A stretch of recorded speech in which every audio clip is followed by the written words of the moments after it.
When it comes to a role model who is on a television, you don't see them living.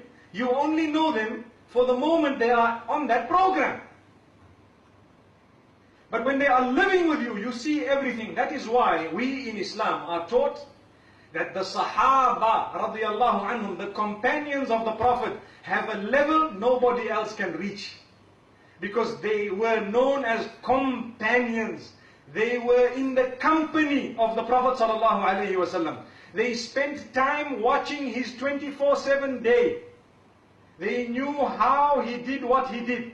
So they were, each one of them, superstars.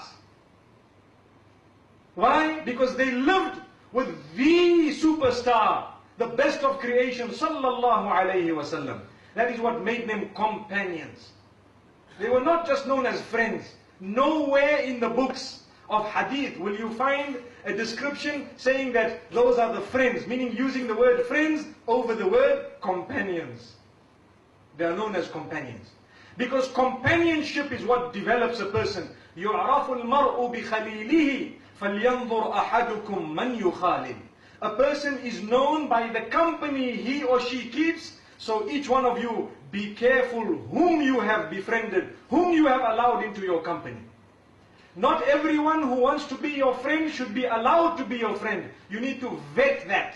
And you need to literally use a strainer. As we use to separate tea leaves from the tea, we need to separate the good from the bad when it comes to our friends, disassociate ourselves from those who are evil.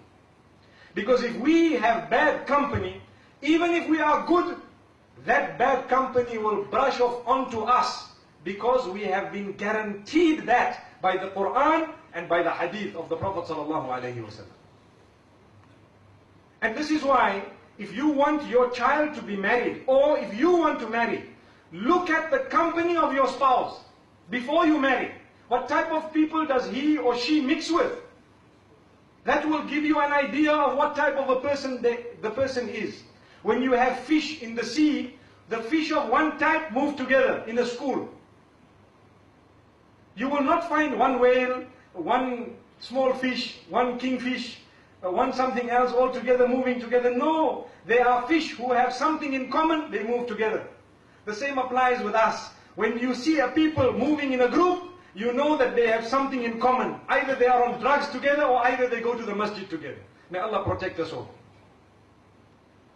So, when looking for a spouse, look at the friends of a spouse. This is what will help you. The Prophet ﷺ says, you also need to look at the family. The family meaning, what type of people are they? What type of people are they?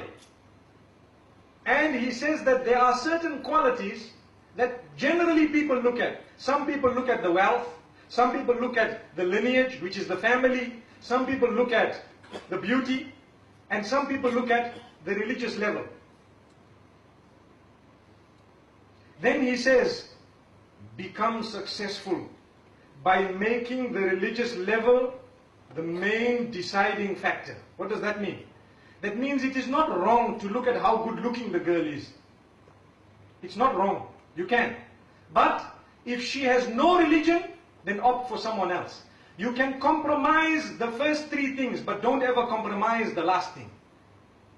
Some of the youngsters, when I have spoken on this topic in the past, they've come to me and told me, so what do you mean we must marry someone whom we don't even like what they look like? I said, no, that's not true. The hadith says, look at everything. Consider everything, but your final deciding factor must be religion. For example, you find someone, they are not acceptable the way they portray themselves, or maybe the way they look, according to your taste.